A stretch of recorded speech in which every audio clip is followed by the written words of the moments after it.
每日學一招，技術更高超。今日呢一招咧，我喺網上睇到嘅，就係用魷魚咧整成好似個鮑魚咁樣。今日睇下試下，可唔可以復刻到先？好啦，咁啊準備呢個新鮮買翻嚟嘅魷魚，洗乾淨，外邊嗰個皮咧都清埋佢，入邊嗰啲骨啊都清埋就 OK 噶。嗱，首先咧我哋將兩隻蛋煮咗先，呢度有啲水啦，我哋將個廚子濕咗水先。好啦，跟住咧我就放落個煲度，然後咧兩隻蛋放入去。好啦，嗱，我哋調校嗰個火有幾大咧？就係睇呢個閥門。呢個閥門咧係咁跳咧，咁就保持嘅佢入邊係86度嘅溫度。咁咧大約係8分鐘就 OK 噶啦。咁我哋個蛋就 OK咧，就攞出嚟之後，我哋就放入去冰水就 OK 噶啦。嗱，個蛋咧就浸緊凍水嘅時候咧，我哋就可以準備咧切魷魚噶啦。咁長嘅魷魚咧，我哋就切2刀啦，呢度1刀啦，呢度1刀。好啦，咁要將呢個魷魚咧反翻轉佢，跟住咧反咗之後咧，我哋準備一個廚子，然後咧我哋將佢咧放個廚子入去，好啦，鋪平佢。鋪平之後咧，我哋好似平時咧，我哋切魷魚咁啊嚇，打斜刀，唔好切斷佢。好啦，呢一邊對角咧，我又開始切啦。好啦，切完呢邊之後咧，我哋又反過嚟切呢邊。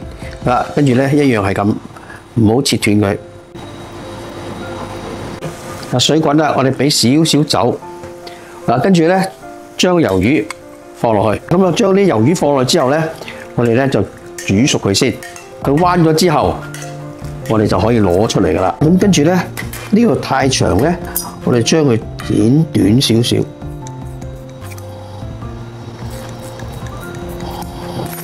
好啦，咁咧將呢個雞蛋咧放入去，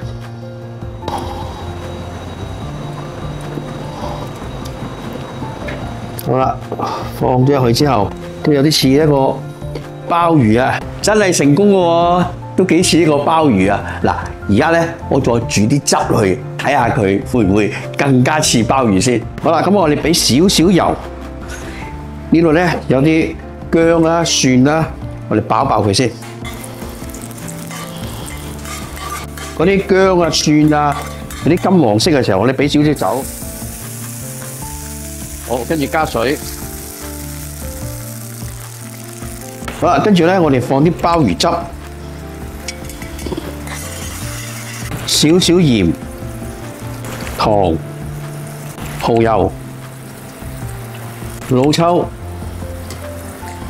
少少胡椒粉，我哋煮2-3分鐘，等嗰啲薑啊、啲蒜啊出下味先。好啦，咁跟住咧煮2-3分鐘之後咧，我哋將呢啲薑啊、蒜啊攞出嚟先。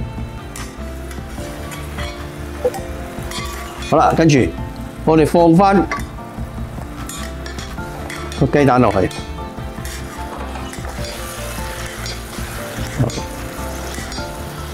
嗱，俾啲顏色佢。好啦，煮好咗啦，跟住咧我哋就可以攞起嚟㗎啦，放上個碟度。好啦，跟住咧，我哋就打個芡，試啱味。啊，跟住咧，我哋就打個芡。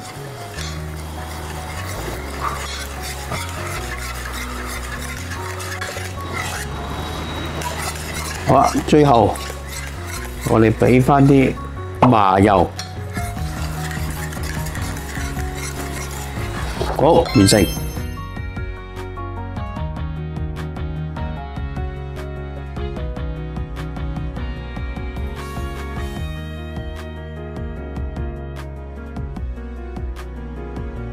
哇！我哋今日咧呢一招復刻呢個魷魚鮑魚啊！